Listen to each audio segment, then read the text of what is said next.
1950s. What does he mean by that? 1950s and 19. Akhilesh Yadav ji, Akhilesh Yadav ji, अध्यक्ष महोदय, Akhilesh please, अध्यक्ष महोदय, मैं आपका धन्यवाद देना चाहता हूँ। प्लीज, प्लीज, अध्यक्ष महोदय, अध्यक्ष महोदय, अध्यक्ष महोदय, अध्यक्ष महोदय, मैं आपका धन्यवाद देना चाहता हूँ। आज मुझे एक बहुत महत्वपूर्ण समय पे मुझे बोलने का मौका मिल रहा है। अध्यक्ष महोदय, मैं अभी भारतीय जनता पार्टी के माननीय सदस्य को भी सुन रहा था, उनके वरिष्ठ सदस्यों को भी और माननीय मंत्री जी को मैंने सुना है, और इस महत्वपूर्ण विषय पर उन्होंने अपनी बात रखी है। समाजवादी पार्टी महिला आरक्षण के पक्ष में है और समाजवादी पार्टी का इतिहास रहा है कि हम लोगों ने हमेशा महिलाओं को आगे बढ़ाने के लिए काम किया है। हमारे नेता जिनकी विचारधारा पे हम लोग आगे बढ़ रहे हैं, डॉक्टर राम मनोहर लोहिया, उन्होंने हमेशा जेंडर जस्टिस और सोशल जस्टिस की बात की है। हम समाजवादी लोग जेंडर जस्टिस और सोशल जस्टिस के पक्ष में हैं और महिलाओं का आरक्षण 33% हो उसके भी पक्ष में हम लोग बोल रहे हैं। और ये लड़ाई हमारी निरंतर चल रही है और कहीं न कहीं आरक्षण हमारी पीढ़ी के आह्वान को और मजबूत कर रहा है। लेकिन जिस तरह की बातें हमें सुनने को मिल रही हैं, अब भारतीय जनता पार्टी नारी को नारा बनाने की कोशिश कर रही है। भारतीय जनता पार्टी इस आरक्षण को लेकर के भाजपा अपना नारी का नारा बनाना चाहती है और बदलने की कोशिश कर रही है। जिन्होंने नारी को अपने संगठन में नहीं रखा, उनके मान सम्मान के लिए कैसे रखेंगे? और अगर ये बात गलत है, अध्यक्ष महोदय, जिस पेरेंटल संगठन से आप निकले हैं उसमें मान सम्मान के लिए संगठन में कितनी नारी हैं ये बता दें आप। और इनका, क्योंकि पिछले कई वर्षों से अध्यक्ष जी ये सरकार में है और मैं सुन रहा था माननीय मंत्री जी को मैं सुन रहा था, उन्होंने बहुत सारे योजनाएं, बहुत सारे कार्यक्रमों की जानकारी दी। लेकिन अगर हम दुनिया के आंकड़े देखें, जेंडर इक्वलिटी में हम कहां खड़े हैं? हम 146 में 127वीं जगह पर खड़े हैं। और अगर हम इनके खुद के सरकारों को देखें अगर, तो अध्यक्ष महोदय, इनके 21 जगह सरकारें हैं। 21 जगह यूनियन टेरिटरी और स्टेट मिलाकर के और सहयोगी दलों के साथ मिलकर के 21 सरकारें इनकी हैं।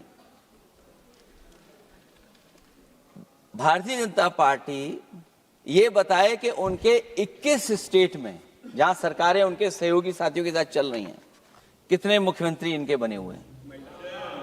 कितनी महिला मुख्यमंत्री बनी हुई इनकी? जीरो। और जो दिल्ली की बनी हुई हैं, हालांकि वो हाफ चीफ मिनिस्टर हैं और वो भी महिला होने के नाते केवल हाफ चीफ मिनिस्टर हैं। नहीं, अधिकार कहां है?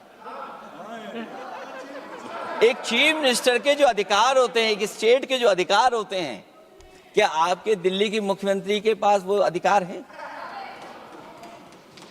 और फिर जो अभी तक जो सबसे बड़ी पार्टी है, जो सबसे बड़ी पार्टी अपने आप को कहते हैं, पूरे देश में जितने भी इनके विधायक चुने गए हैं, आप बताओ आपकी संख्या क्या है?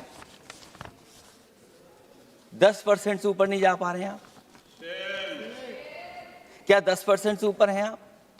और फिर लोकसभा की गिनती में अगर हम देखें तो लोकसभा की गिनती में कितने संख्या में आप हैं? इसलिए अध्यक्ष महोदय, जहां हम ये कहते हैं कि हम महिला आरक्षण के पक्ष में हैं, वहीं कुछ सवाल हमारे भी आपके लिए हैं।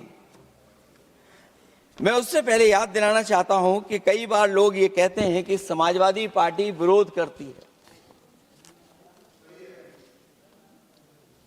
अगर हम अपनी बात कहना चाहें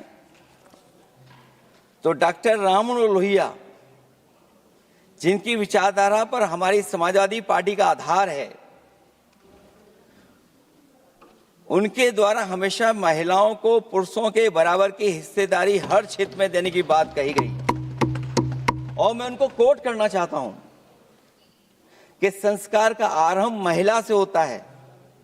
यदि महिला जागृत है तो पूरा समाज जागृत हो जाता है। ये लोहिया ने हमारे जिस विचारधारा पे हम लोग चल रहे हैं वो हम आपको बताना चाहते हैं। जब तक महिलाएं राजनीति में नहीं आएंगी, सामाजिक क्रांति अधूरी रहेगी। लोहिया जी ने निरंतर महिलाओं की राजनीति में महत्वपूर्ण भूमिका पर बल दिया है और समाज में वास्तविक परिवर्तन उनके योगदान से ही आ पाएगा। इसलिए मैं याद दिलाना चाहता हूं अध्यक्ष महोदय, उत्तर प्रदेश में पंचायत में सबसे पहले आरक्षण महिलाओं के लिए लागू करने का काम समाजवादी पार्टी ने किया। तो जहां महिलाओं के पक्ष में है उनके आरक्षण के, वहीं हमारा सवाल यह भी है कि जल्दीबाजी क्यों है? आखिरकार महिला आरक्षण के नाम पर जल्दीबाजी क्यों है भाजपा के अंदर? सच तो यह है कि भाजपा जनगणना को टालना चाहती है, और जनगणना को टालने का मतलब है कि जाति जनगणना को टालना चाहते हैं। और जाति जनगणना इसलिए टालना चाहते हैं क्योंकि वो आरक्षण का सवाल उठेगा। जो भाजपा, उनके संगी साथी कभी भी देना नहीं चाहते हैं आरक्षण। भाजपा को यह भी अच्छी तरह याद है कि पीडीए में ए का मतलब आधी आबादी है, मतलब महिलाएं भी पूरी की पूरी उसमें गिनती में आती। एक बड़ा चुनावी सच ये भी है कि भाजपा की चुनावी घपलेबाजी अब पूरी तरह से भंडाफोड़ हो गई है। जो एसआईआर आप लेकर के आए थे अध्यक्ष महोदय, उत्तर प्रदेश में हम लोगों ने बड़े करीब से देखा एसआईआर। वो कहने को तो एसआईआर था, लेकिन सच्चाई में वो एनआरसी का रूप था।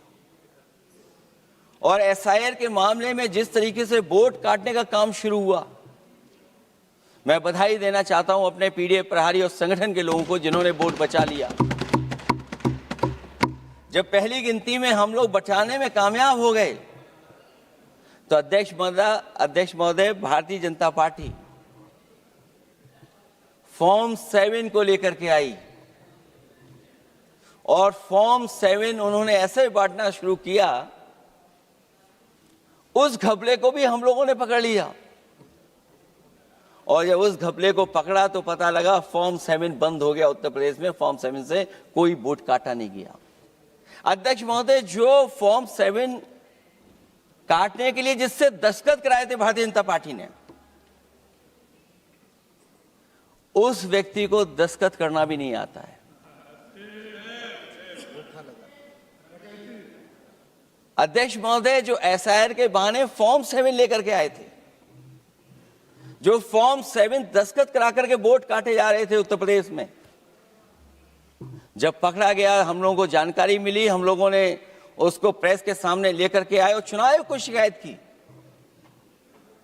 फॉर्म 7 से वोट कटना रुक गया, लेकिन अभी भी उस पर कोई कार्रवाई नहीं की जिसने उसके नकली दस्तखत कराए थे। अध्यक्ष महोदय, इससे तो लगता है कि पूरा का पूरी व्यवस्था जुड़ी हुई है भारतीय जनता पार्टी से।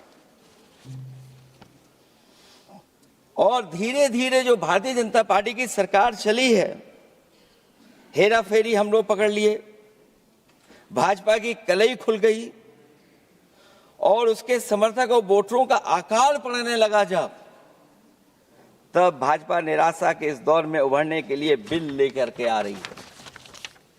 ये भारतीय जनता पार्टी का जो वोट कम हो रहा है, असली लक्ष्य अध्यक्ष महोदय वोट है, सत्ता में रहना है, इसलिए आरक्षण को लेकर के आए हैं।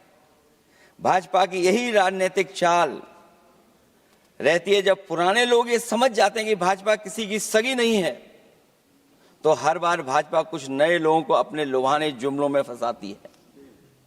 इस बार भाजपा महिलाओं को लेकर ये पुरानी चाल चल रही है, लेकिन सफल नहीं होगी, क्योंकि सबसे ज्यादा दुखी तो महिलाएं ही हैं। भाजपा की कमीशन खोरी और चंदा वसूली की वजह से जो महंगाई बढ़ी है, उससे उनकी रसोई सूनी हो गई है। रही सही कसर सिलेंडर की, बेतहाशा बढ़ती कीमतों ने पूरा कर दिया है। ये अध्यक्ष महोदय मैं इसलिए कह रहा था कि माननीय मंत्री सिलेंडर की याद दिला रहे थे। उन्होंने इज्जत घर को भी याद दिलाया, जिसको कभी प्रधानमंत्री जी ने कहा कि ये इज्जत घर होंगे। गांव गोद लिए गए, जाकर के सरकार देखे उन गांव को अनाथ अगर किसी ने छोड़ा है तो भारतीय जनता पार्टी ने छोड़ा है।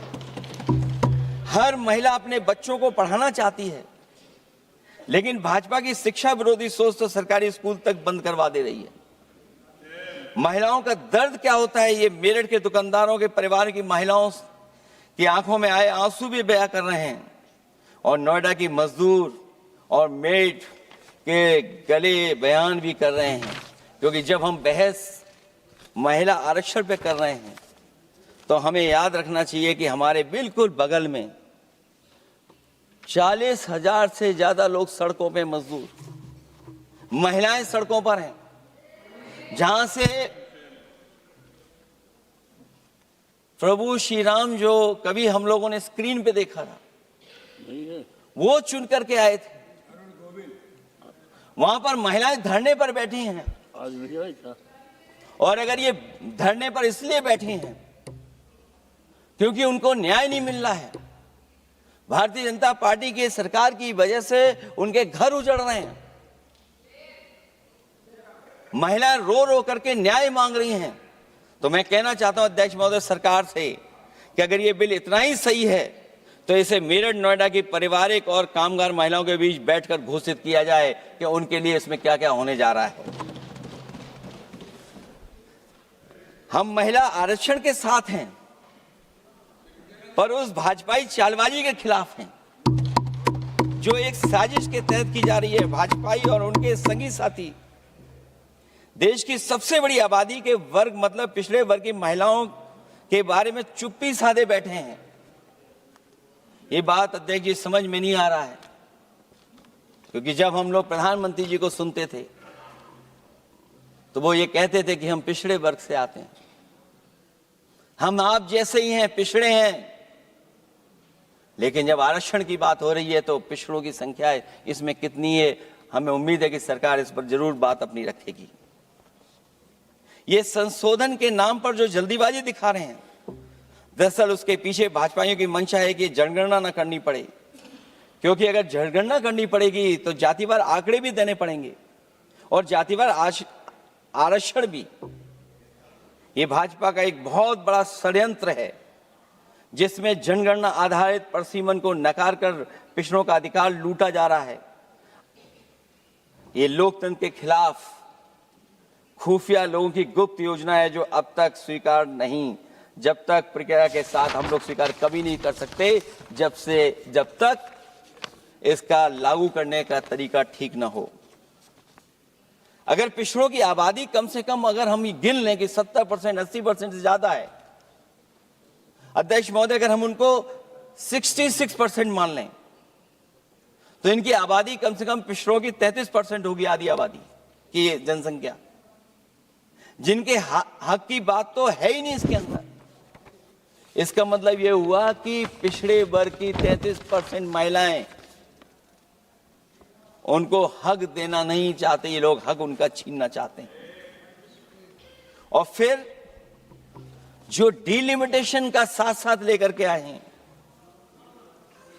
ये डिलिमिटेशन क्या है अध्यक्ष महोदय? ये डिलिमिटेशन है कि इलेक्टोरल मैप को बदल दें।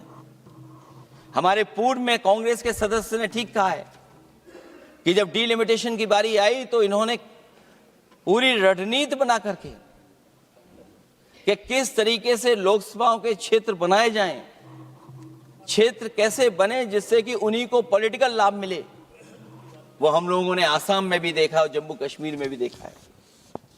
इसलिए हम चाहते हैं कि पहले जनगणना हो और जनगणना जब आंकड़े सही आ जाएंगे अध्यक्ष महोदय, तब जाकर के डिलिमिटेशन ठीक होगा। और अगर आंकड़े ही ठीक नहीं हैं तो फिर आरक्षण कैसे ठीक होगा? क्योंकि आरक्षण का आधार ही हमारा जनसंख्या पर है। कहीं ऐसा तो नहीं कि आधी आबादी में ये मुस्लिम को भी ना गिनते हो, मुस्लिम महिलाओं को। इसलिए हमारी मांग होगी कि आधी आबादी में पिछड़े और मुस्लिम महिलाओं को भी जोड़ करके इस आरक्षण को पूरा किया जाए। एक जो हमें आशंका है कि जब आरक्षण होगा और डिलिमिटेशन होगा और जब संख्या बढ़ेगी तो उत्तर प्रदेश की संख्या विधानसभा की 500 से ऊपर होने जा रही है। और अगर 500 से ज्यादा होने जा रही है तो उसमें सरकार क्या विचार कर रही है? कहीं कोई ऐसा षड्यंत्र तो नहीं है जो हम महिला आरक्षण के बहाने उस षड्यंत्र को छिपा करके आगे बढ़ रहे हों? क्योंकि उत्तर प्रदेश में 120 सीटें तो लोकसभा की होने जा रही हैं और विधानसभा की सीटें तो अगर 600 हो रही हैं, अगर 600 हो रही हैं तो कहीं ऐसा तो नहीं अध्यक्ष महोदय उसमें भी कोई साजिश षड्यंत्र हो? जो षड्यंत्र हम लोगों को समझ में नहीं आ रहा हो। और अगर षड्यंत्र रहेगा तो जैसे अयोध्या हारे आप, एक बार फिर उत्तर प्रदेश आप हार जाएंगे। और 33% सीटें कौन सी होंगी? आप अगर सीट रिजर्व कर देंगे, कॉन्स्टिट्यूंसी रिजर्व हो जाएगी, तो अध्यक्ष महोदय ये महिलाओं के बीच ही कंपटीशन करा देंगे। अगर कॉन्स्टिट्यूंसी रिजर्व होंगी तो अध्यक्ष महोदय महिलाओं के बीच ही कंपटीशन हो जाएगा। क्योंकि वो अध्यक्ष महोदय वो माननीय सदस्य कह रहे हैं कि वो तो होना चाहिए, वो सास बहू वाली तो हार गई हैं आपकी।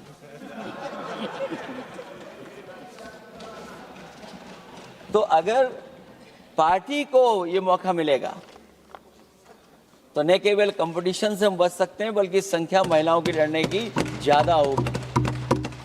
ये महिलाओं को ज्यादा नहीं लड़ने देना चाहते हैं चुनाव, इसलिए कॉन्स्टिट्यूंसीज को रिजर्व कर रहे हैं। अध्यक्ष महोदय हमारा पक्ष है, हमारी मांग है कि ये जो लागू हो आरक्षण वो पार्टी को मौका मिले, पार्टी लड़ाए उनको, पार्टी संख्या तय करे। इसके साथ साथ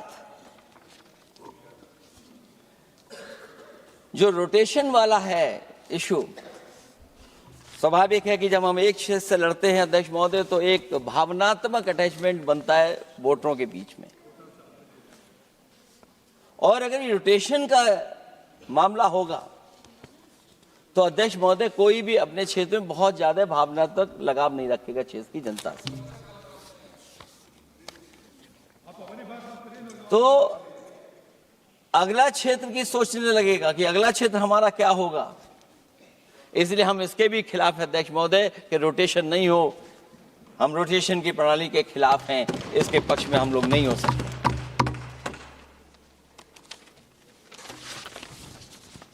इसलिए अध्यक्ष महोदय हमारी मांग होगी कि पहले सेंसस कराए, जनगणना कराई जाए। और अगर जनगणना नहीं कर रहे हैं तो इसका मतलब धोखा दे रहे हैं। क्योंकि पुराने बिल में जो हम लोगों ने बात देखी और रखी थी उस समय वो यही था कि जनगणना करा करके महिला आरक्षण भी लाएगा, लेकिन ये लोग 2011 का लेकर के आ रहे हैं। इसका मतलब इनकी पूरी तैयारी है कि कौन सा लोकसभा क्षेत्र कैसा होगा।